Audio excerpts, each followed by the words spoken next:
explain why capitalism was important for the development of the Industrial Revolution in Britain. Capitalism was crucially important for the development of the Industrial Revolution in Britain because it created the economic framework that encouraged large-scale private investment, facilitated the accumulation and productive use of capital, promoted innovation through market incentives, and supported the emergence of a commercial and industrial economy free from heavy state interference. One major reason capitalism was important was that it enabled the accumulation and investment of capital on a scale previously unseen. By the mid-18th century, Britain had developed a sophisticated financial system featuring country banks, respected local money lenders, and the growing use of bills of exchange and joint stock companies. These institutions allowed merchants, landowners, and later industrialists to mobilize savings from both the wealthy and smaller investors and channel them into productive ventures.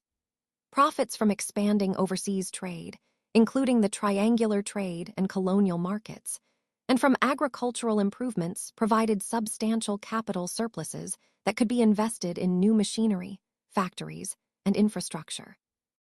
Without this ready availability of investable funds through capitalist mechanisms, inventors and entrepreneurs would have struggled to finance expensive innovations such as Arkwright's water frame or Watt's improved steam engine.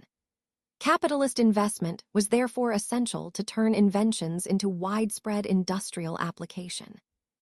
A second key factor was the laissez-faire attitude of the British government, which reflected emerging capitalist ideology and created a favorable environment for enterprise. Influenced by thinkers such as Adam Smith, whose Wealth of Nations appeared in 1776, Britain avoided the heavy mercantilist regulations and monopolies common in much of continental Europe. Governments generally refrained from excessive interference in private business, allowed free-ish markets in labor and goods, and pursued policies that supported commerce rather than stifling it. This hands-off approach encouraged risk-taking and entrepreneurship. Individuals could invest, innovate, and retain profits without fear of arbitrary state seizure or restrictive guilds. In contrast, more dirigiste systems elsewhere often suppressed industrial initiative. Britain's relatively liberal capitalist framework thus provided the incentive structure that rewarded mechanization and factory organization. Thirdly, capitalism stimulated the growth of markets and consumer demand, which in turn justified and sustained industrial expansion.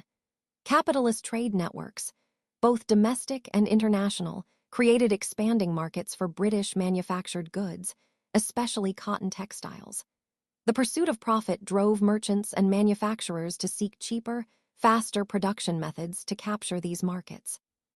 This competitive pressure was a powerful force behind the shift from domestic handicraft production to factory-based mechanized output. The profit motive inherent in capitalism therefore linked investment directly to technological and organizational change.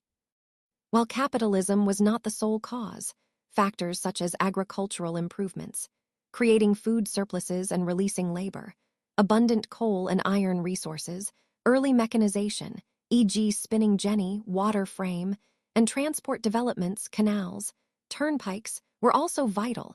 It acted as the essential integrating and driving force.